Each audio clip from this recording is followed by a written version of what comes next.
What's up guys, it's Matt from the Rusty Raptor Prop Shop. Today we're talking about foam props, so stick around.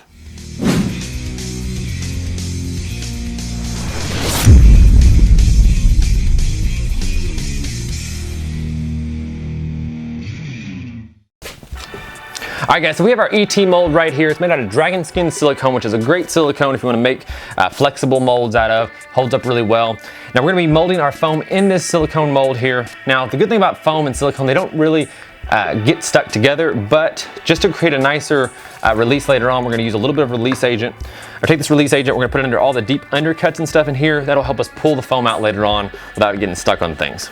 Now we'll put a nice coating down inside here. All the edges, bits and pieces. And then we're also going to be using a backing plate on this project. That's going to help us create back pressure on the foam while it's expanding, so it gets into all the little crevices and we don't have any bubbles in it. It'll also create a nice skin on this because the foam we're using is Flex Foam 17, which is a self-skinning foam, which will create a nice texture so we can paint it a lot easier later on. Now we're going to make sure we cover this acrylic piece right here with a lot of the release agent because the foam will attach to it and it'll be much harder to get off. But with this release agent here, we'll keep a nice coating between that. Now our back plate here does have a hole in the middle.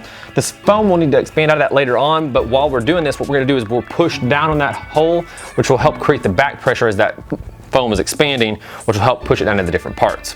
Now to keep this piece on here, we're going to use some packing saran wrap. We're going to wrap this all around the mold, get this thing nice and tight on there, so that way we have a nice thing we can push onto later on. So let's do that.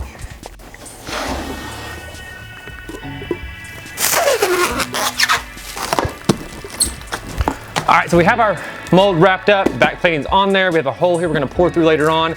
This is gonna keep all the edges tight down on there when the mold's expanding. So all we need now is get our foam ready. We're ready to go. All right, so we're using a self-skinning foam on this. This is this Flex Foam 17. This foam, when it's finished, it will actually create a skin on it that you can paint really easy. It won't look like foam. It'll kind of look like a resin look, but it'll be foam and nice and soft. Now this is a 2-part mixing ratio, so we'll do 1 part of yellow, 2 parts of blue. We'll mix it all together. Now once this starts mixing, we'll have about a 30-second pot life before it actually starts expanding. So we can only mix for about 30 seconds before we got to get it into the actual mold itself and get it in there with the back pressure so it starts expanding in there. So let's get this going.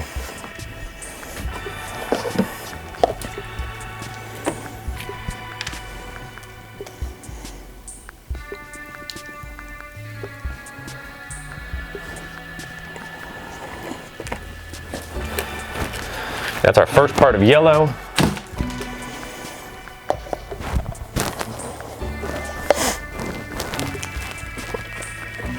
Now the blue is a real thick material.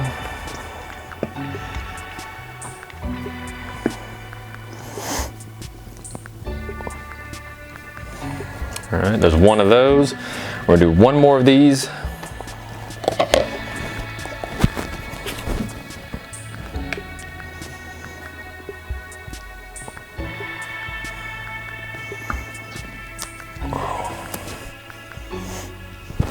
Perfect. All right, now we're gonna get it all mixed together here. Now we want this to be kind of brownish colored because obviously ET's brown. So we're gonna mix a little bit of coloring in here too. Nice dark texture.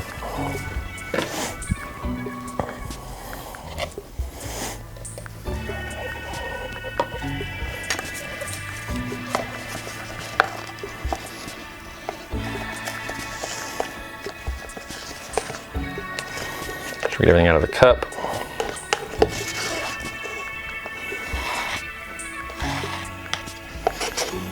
Stuff off the edge of that cup there. Down here.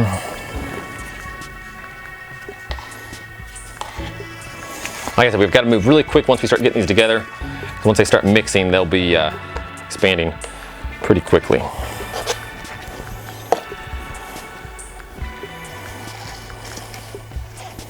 Oh no, I didn't use a container big enough. That's not good.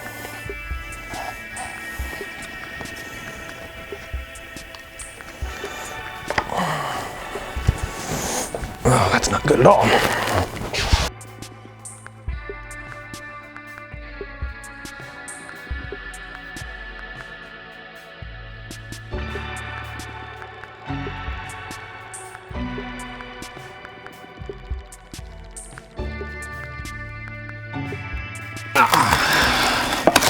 Now because I messed up a little bit there with the wrong size container, this is already starting to foam up a little bit, but I think we'll still be okay.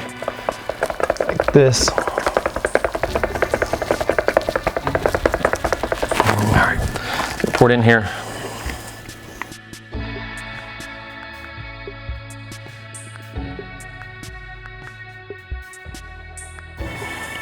This foam expands a lot, so we don't really need to put that much in there.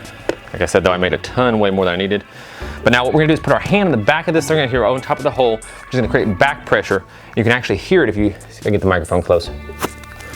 Can you hear that? I don't know if you can hear that on the camera or not, but it actually sounds like kind of like when you pop a Coke open, because there's creating pressure inside there as the foam's expanding. Now I'm gonna keep this back pressure on there till the foam gets to the very top here where I can start seeing it touch the back of the plexiglass. Then I can remove my hand and the rest of the foam will shoot out to the top here real slowly. You'll actually be able to see it rise up through there. Yeah. The back pressure on there.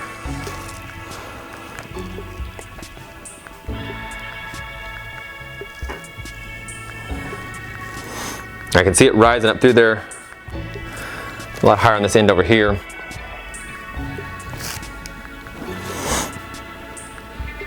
Now it will get a little hot on your hand if you're using your hand. You can also tape it over with something like that, or you can put something else on there. I like to use my hand because it's easier to pull off later on. But now it's hit the back of the plexiglass on the one side. It's still expanding on this side right here. My hand is in the middle there. I can feel it pushing up on there. And you start seeing it. You're gonna start seeing it push out the sides here. Let it have almost there. Now on thin molds, you'll start to see the sides of the mold bulge. This is a very thick mold, so it probably won't come out too much. But now I can start to release my hand, like that. You can see the foam actually coming off there.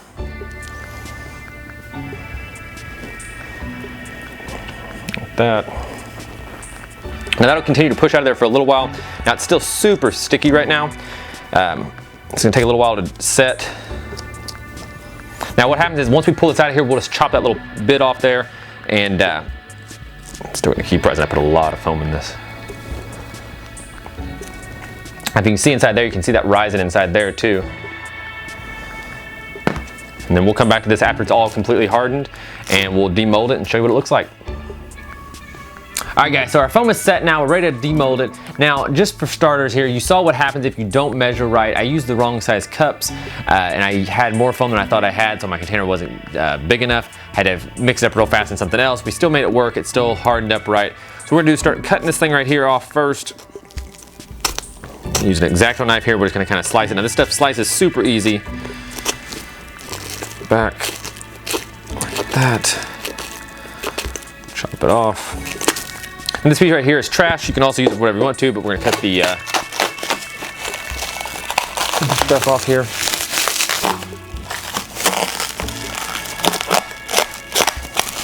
Now, if we did everything right, this piece right here should peel off super easy. Get enough mold release on there. Hopefully it will. Ooh, just like that. Now, get this out of here. We should just break the mold a little bit like that.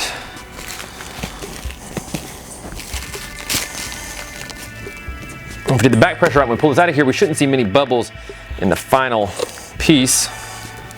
So we got, look at that. Perfect ET head. We got a little trimming we'll do up around the edges here to make it kind of a little flush there. I don't see a whole lot of bubbles in here. We got a nice skin on here that will be able to paint really easy. And it's that simple to make foam props. Now, there's a lot of different kinds of foams, like I said. This, like I said, is Foamit 17, which is a soft foam. It's still pretty firm. This is a firmer foam, but it makes it self-skinning on there. There's this also is made of the same kind of foam. You can see what happens when you put it in a weapon. And this has nothing inside of it, so if you wanted to, you know, push it on somebody, that kind of thing, it wouldn't hurt them.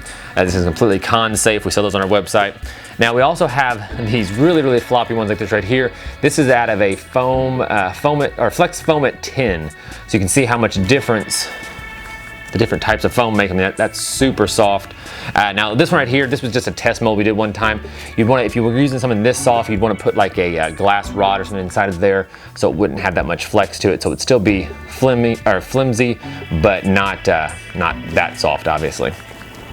There's also rigid foams that you can use that are harder. They don't have any kind of give to them at all. They're a lot firmer. Usually use those kind of foams to back projects. On our Han Solo kit we have the carbonite kit. We back that with a rigid foam so they don't flex and stuff when you're trying to put them on. But other than that, there's all kinds of different foams you can use. Go check them out. Check out Smooth On. They have a ton of different kinds of foams you can use. Their products are great and they're really simple, and you can use them at home to make your own stuff. All right guys, thanks for hanging out with us. We got our finished ET heads. We're gonna have a few of these on our website for sale. Very limited supply. You can go in there and grab one now. Check out rustyraptor.com. Don't forget to click like and subscribe down below so you can check out all of our videos in the future, and we'll see you next time.